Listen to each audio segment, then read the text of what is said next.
ሰላም ጤና ይስጥልን የተወደዳችሁ የገበያ ሚዲያ ተከታታዮቻችን የዕለተ ቅዳሜም የካቲት 28 ቀን 2018 ዓ.ም ለዕለቱ የመረጥናቸው አዳዲስ ሀገራዊና ዓለም አቀፋዊ የዜና ዘገባዎችን ይዘንላችሁ ቀርበናል። የዜና ዘገባችንን ስፖንሰር ያደረገልን አጋራችን ደግሞ የሮሃ ፎሬክስ ቢሮ ነው። በዜና ዘገባችን ላይ የሮሃ ፎሬክስ ቢሮን የዕለቱን የውጭ ምንዛሬ ተመን መረጃ እናጋራችኋለን። በቅድሚያም አርዕስቶች የወተት ጥራትን የሚያረጋግጥ የወተት ምርት አቅርቦትና የመኖ እጥረትን የሚፈታ አስገዳጅ መመሪያ እየተዘጋጀ መሆኑን ባለስልጣን መስሪያ ቤቱ አስታውቋል።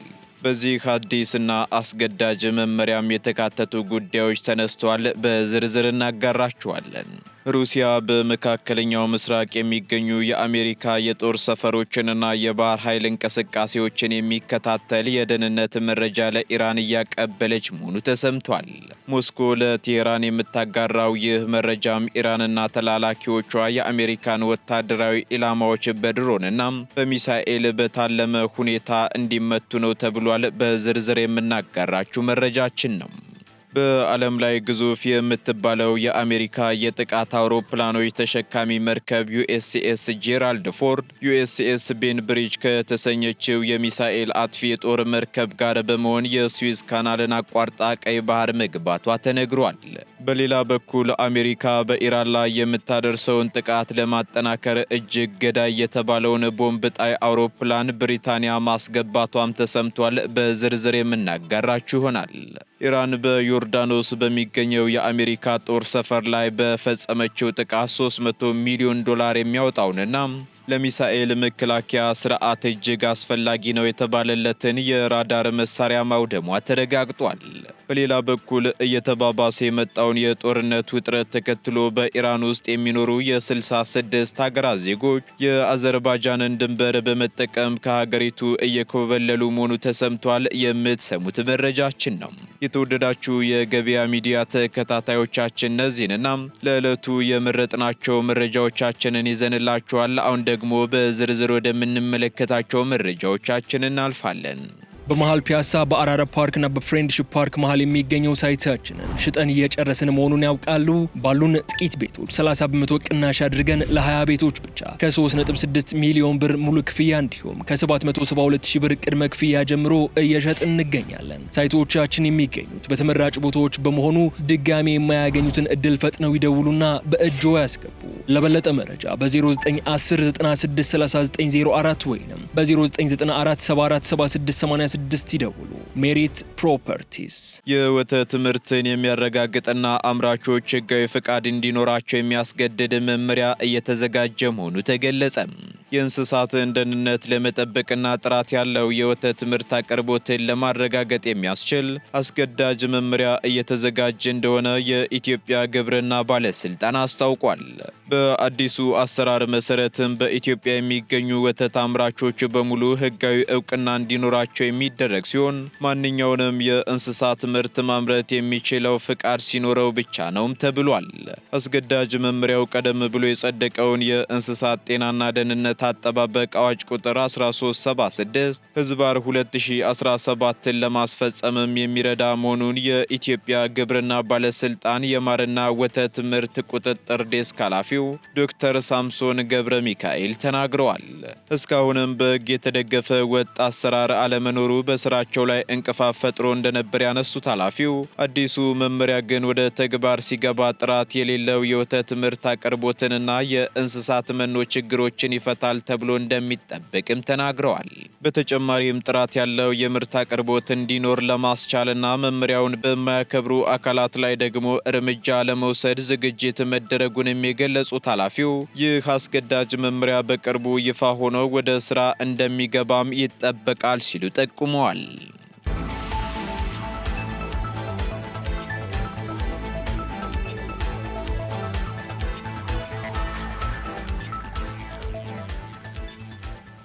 ሩሲያ የአሜሪካ ኃይሎች ላይ ጥቃት ለመሰንዘር የሚረዳ የደህንነት መረጃ ለኢራን እያቀረበች መሆኑ ተሰማም።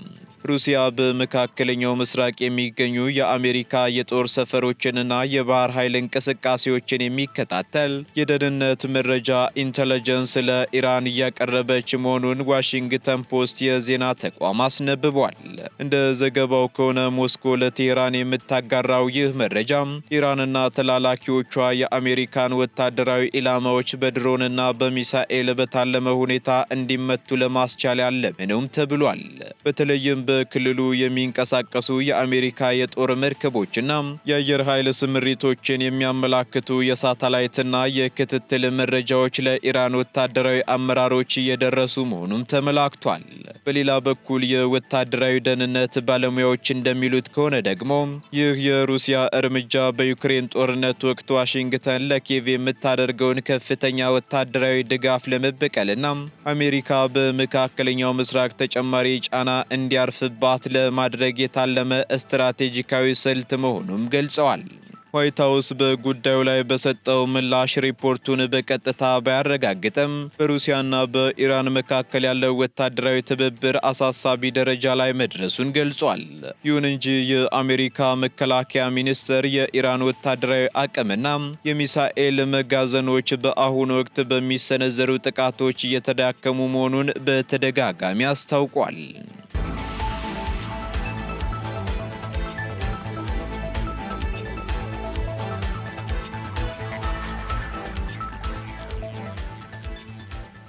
ግዙፍ የምትባለው የአሜሪካ የጦር መርከብ ዩኤስኤስ ጄራልድ ፎርድ ቀይ ባህር መግባቷ ተሰምቷል። በዓለም ላይ ግዙፍ የምትባለው የአሜሪካ የጥቃት አውሮፕላኖች ተሸካሚ መርከብ የሆነችው ዩኤስኤስ ጄራልድ ፎርድ ስዊዝ ካናልን አቋርጣ ቀይ ባህር መግባቷ ተሰምቷል። የአሜሪካ የጦር ኃይል ኢንስቲትዩት እንደዘገበው መርከቧ ይህንን ጉዞ ያደረገችው ዩኤስኤስ ቤንብሪጅ ከተሰኘችው የሚሳኤል አጥፊ የጦር መርከብ ጋር በመሆን ሲሆን ይህች ግዙፍ መርከብም ወደ ቀጠናው የተላከችው በመካከለኛው ምስራቅ ያለው ውጥረት እጅግ በከፋበትና አሜሪካና እስራኤል በኢራን ላይ ከፍተኛ ጥቃት በሰነዘሩበት ወቅት ነው። ኢራንም በበኩሏ በቀጠናው በሚገኙ የአሜሪካ የጦር ሰፈሮች፣ የዲፕሎማሲ ተቋማትና በእስራኤል ከተሞች ላይ ተከታታይ የሚሳኤል ጥቃቶችን በመሰንዘር አጸፋ እየመለሰችም ትገኛለች። የአሜሪካ መከላከያ ሚኒስቴር ቀደም ብሎ በሰጠው መመሪያ መሰረት የፎርድ መርከብ ስምሪት እስከ መጪው ግንቦት ወር ድረስ እንደሚቀጥል የሚታወቅ ሲሆን የመርከቧ ቀይ ባህር መግባት ደግሞ አሜሪካ በቀጠናው ያላትን ወታደራዊ ኃይል በእጥፍ እንድታሳድግ ያስችላታል የተባለ ሲሆን በአሁኑ ወቅትም ዩኤስኤስ ጄራልድ ፎርድ በቀይ ባህር እንዲሁም ዩኤስኤስ አብርሃም ሊንከን በአረብ ባህር ላይ ተሰማርተው ይገኛሉ። መርከቧ ስዊዝ ካናልን መሻገሯን የሚያሳዩ የሳተላይት ምስሎችና ፎቶግራፎች የወጡት ሐሙስ ዕለት ሲሆን ይፋዊ ዘገባው ግን የወጣው በዛሬው ዕለት ነው። ይህ ወታደራዊ እንቅስቃሴ አሜሪካና እስራኤል በኢራን ላይ የጀመሩት ዘመቻ ወደ ለየለት ቀጠናዊ ጦርነት እያመራ ባለበት ወቅት የተከናወነ በመሆኑ ደግሞ ትልቅ ስትራቴጂካዊ ፋይዳ እንዳለውም ተነግሯል። በሌላ በኩል ፕሬዝዳንት ዶናልድ ትራምፕ በኢራን ላይ አዳዲስና መጠነ ሰፊ ጥቃቶችን ለመሰንዘር የአሜሪካ አየር ኃይል ንብረት የሆነው ቢ1 ላንሰር ስትራቴጂካዊ ቦምብ ጣይ አውሮፕላን በእንግሊዝ ምድር ላይ ማረፉ ተሰምቷል። ዘቦን በሚል ቅጽል ስም የሚታወቀውና 24 የክሩዝ ሚሳኤሎችን የመሸከም አቅም ያለው ይህ አውሮፕላን ያረፈው ደግሞ የአሜሪካ መከላከያ ሚኒስቴር በኢራን ላይ የሚሰነዘረው ጥቃት በከፍተኛ ሁኔታ እንደሚጨምር ካስጠነቀቁ በኋላ ነው። እንደ ቦይንግ ኩባንያ መረጃ ከሆነ ደግሞ የቢ1 ላንሰር አውሮፕላን 146 ጫማ ርዝመትና 137 ጫማ የክንፍ ስፋት ያለው ሲሆን አጠቃላይ ክብደቱ ደግሞ 86 ቶን እንደሚደርስም ገልጿል። በተጨማሪም ይህ አውሮፕላን በአሜሪካ አየር ኃይል ውስጥ ካሉ ቦምብ ጣይ አውሮፕላኖች ሁሉ ፈጣኑ ሲሆን በሰዓት ከ900 ማይል በላይ መጓዝ ይችላልም ተብሏል። አውሮፕላኑ በ4 ሰራተኞች የሚመራ ነው የተባለ ሲሆን ኢላማዎችንም በትክክል ለመምታት የሚያስችሉ ዘመናዊ የራዳርና የጂፒኤስ ስርዓቶችም ተገጥመውለታል ነው የተባለው።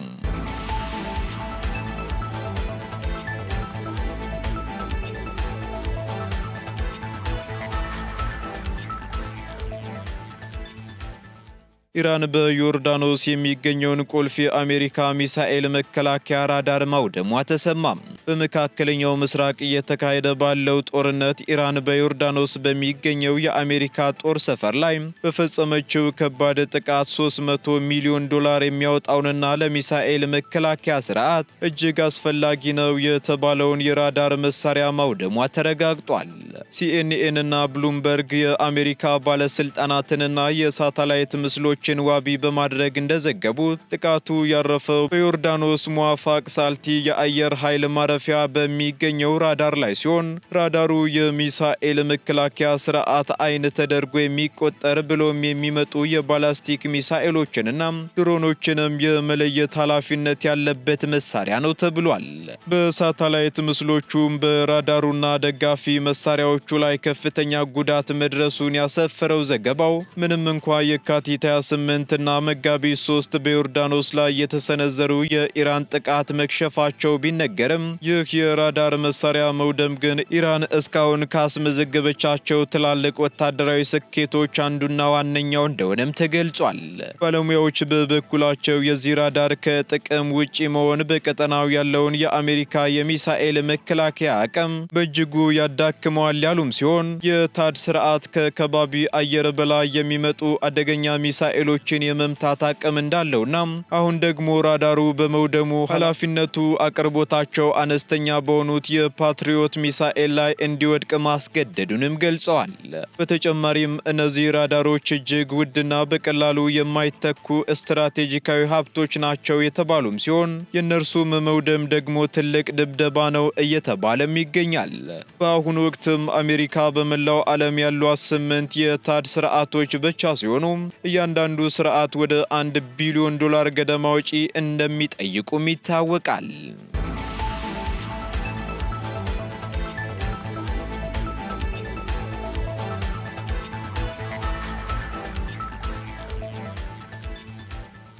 የአሜሪካ የጦር መሳሪያ አምራቾች ከፍተኛ ደረጃ ያላቸው የጦር መሳሪያዎችን ምርት በ4 እጥፍ ሊያሳድጉ መሆኑ ተገለጸ። ከከፍተኛ የጦር መሳሪያ አምራቾች ጋር ስብሰባ ያደረጉት የአሜሪካው ፕሬዝዳንት ዶናልድ ትራምፕ የመከላከያ ኩባንያዎቹ ከፍተኛ ደረጃ የሆኑ የጦር መሳሪያዎችን ምርት በ4 እጥፍ ለማሳደግ መስማማታቸውን አስታውቀዋል። ትራምፕ በትሩዝ ሶሻል ሚዲያ ገጻቸው ላይ ባሰፈሩ ጽሑፍ ኢራን ውስጥ የምንጠቀማቸውና በቅርቡ ቬንዙዌላ ውስጥ የተጠቀምናቸው መካከለኛና ከፍ ያለ መካከለኛ ደረጃ ያላቸው ተተኳሾች አቅርቦታቸው ገደብ የለሽ ናቸው ሲሉ ገልጸዋል። አንድ ሳምንት ካስቆጠረው የኢራን ጦርነት ጋር በተገናኘም እየተነሱ ካሉ ጉዳዮች አንዱም ሁሉም አካላት ጦርነቱን ለማስቀጠል የሚያስችል የመሳሪያ ክምችት አላቸው ወይ የሚለው ጉዳይ ተጠቃሽ ነው። ይህን ተከትሎም የአሜሪካው መከላከያ ሚኒስተር ፒት ሄግሴት ሐሙስ ዕለት በሰጡት መግለጫ ይህንኑ ጉዳይ አንስተው የነበረ ሲሆን አሜሪካ ምንም የተተኳሽ እጥረት እንደሌለባትና የማጥቃት ዘመቻውንም እስከፈለገችበት ድረስ ማስቀጠል እንደምትችል ተናግረዋል። ይህንኑ ሐሳብ የደገሙት ፕሬዝዳንት ዶናልድ ትራምፕ በበኩላቸው ይህም ቢሆን ግን መካከለኛና ከፍ ያለ መካከለኛ ደረጃ ያላቸው ተተኳሾች ትዕዛዛቸው ከፍ እንዲሉም አድርገናል ሲሉም ገልጸዋል። ፕሬዝዳንት ትራምፕ አክለውም ከፍተኛ ደረጃ በማለት የሚገልጹት የመሳሪያ አይነት ደግሞ ብዙውን ጊዜ ልዩ ውድ ወይንም በቴክኒክ የረቀቁ መሳሪያዎችን እንደሆነም አሶሺየትድ ፕሬስ ዘግቧል። ከመደበኛ ተተኳሾች አንጻር ብዛታቸው አነስተኛ እንደሆነ የሚነገረው እንደ ሃይፐርሶኒክ ሚሳኤሎች ወይንም ረጅም ርቀት የአየር ጠላፊዎች ያሉት መሳሪያዎች በዚህ ውስጥ እንደሚካተቱም ተገልጿል። በዚህም አሜሪካ አሁን እያካሄደች ያለችውን የአጭር ርቀት ውጊያ ማብቂያ የሌለው ለሚባል ጊዜ ያህል ልትጠቀምበት እንደምትችል መቀመጫውን ዋሽንግተን ባደረገው የስትራቴጂክና ዓለም አቀፍ ፍጥነት ማዕከል የሚሰሩት የቀድሞ የአሜሪካ ጦር ኮሎኔል ማርክ ካንሲያን ለቢቢሲ ተናግረዋል።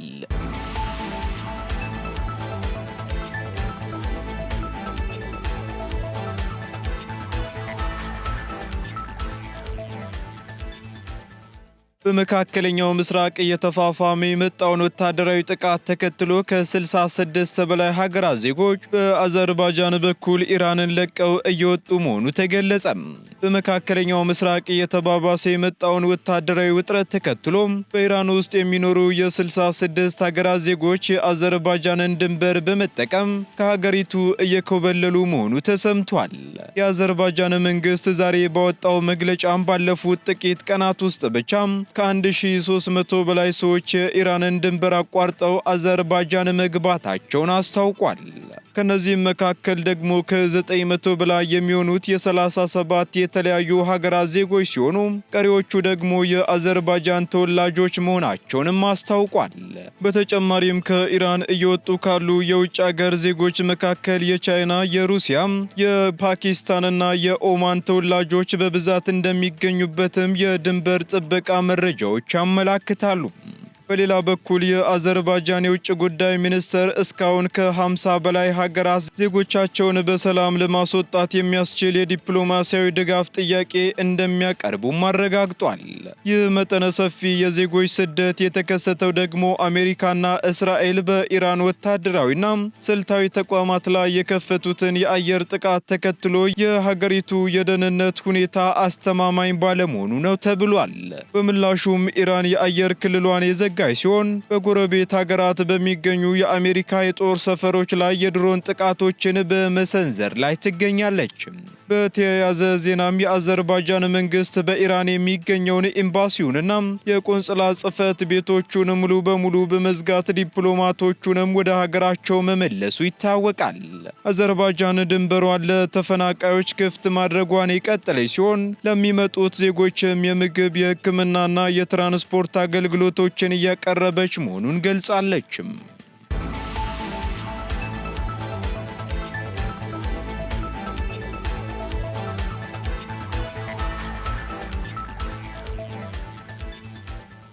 ቀጥለናል ውድ ተከታታዮቻችን። በመጨረሻም የሮሃ ፎሬክስ ቢሮ የዕለቱን የውጭ ምንዛሬ ተመን መረጃ እናጋራችኋለን። በዚህም አንድ የአሜሪካ ዶላር 177 ብር ከ10 ሳንቲም እየተገዛ 180 ብር ከ64 ሳንቲም እየተሸጠ ይገኛል። ፓውንድ ስተርሊንግ ደግሞ 231 ብር ከ27 ሳንቲም እየተገዛ 235 ብር ከ89 ሳንቲም እየተሸጠ ይገኛል። ዩሮ ደግሞ 201 ብር ከ32 ሳንቲም መግዣው ሲሆን መሸጫው ደግሞ 205 ብር ከ34 ሳንቲም ሆኗል። ስዊስ ፍራንክ እንዲሁ 223 ብር ከ26 ሳንቲም እየተገዛ 227 ብር ከ72 ሳንቲም እየተሸጠ ይገኛል። የተባበሩት አረብ ኤምሬት ድራም እንዲሁ 47 ብር ከ75 ሳንቲም እየተገዛ 48 ብር ከ70 ሳንቲም እየተሸጠ ይገኛል። የሳውዲ ሪያል ደግሞ 46 ብር ከ82 ሳንቲም እየተገዛ 47 ብር ከ75 ሳንቲም እየተሸጠ ይገኛል። የቻይናው ዩዋን 23 ብር ከ75 ሳንቲም መግዣው ሲሆን መሸጫው ደግሞ 24 ብር ከ22 ሳንቲም ሆኗል። የካናዳ ዶላር እንዲሁ 123 ብር ከ40 ሳንቲም እየተገዛ 125 ብር ከ86 ሳንቲም የተሸጠ መሆኑን የሮሃ ፎሬክስ ቢሮ የዕለቱ የውጭ ምንዛሬ ተመን መረጃ ያመላክታል።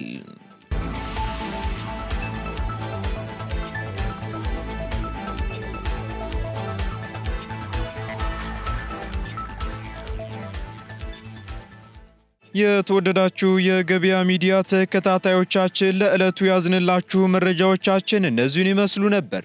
አዳዲስ እንዲሁም ትኩስ ኢኮኖሚያዊ፣ ማህበራዊና ፖለቲካዊ መረጃዎቻችንን ለማግኘት ታዲያ የገበያ ሚዲያን እንድትወዳጁ እንጋብዛለን። ሰናይ ጊዜን ተመኘን። በመሃል ፒያሳ በአራዳ ፓርክና በፍሬንድሺፕ ፓርክ መሃል የሚገኘው ሳይታችንን ሽጠን እየጨረስን መሆኑን ያውቃሉ?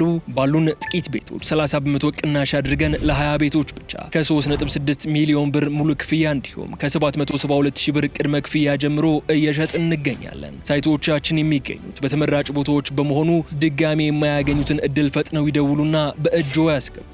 ለበለጠ መረጃ በ0910963904 ወይም በ0994747686 ይደውሉ። ሜሪት ፕሮፐርቲስ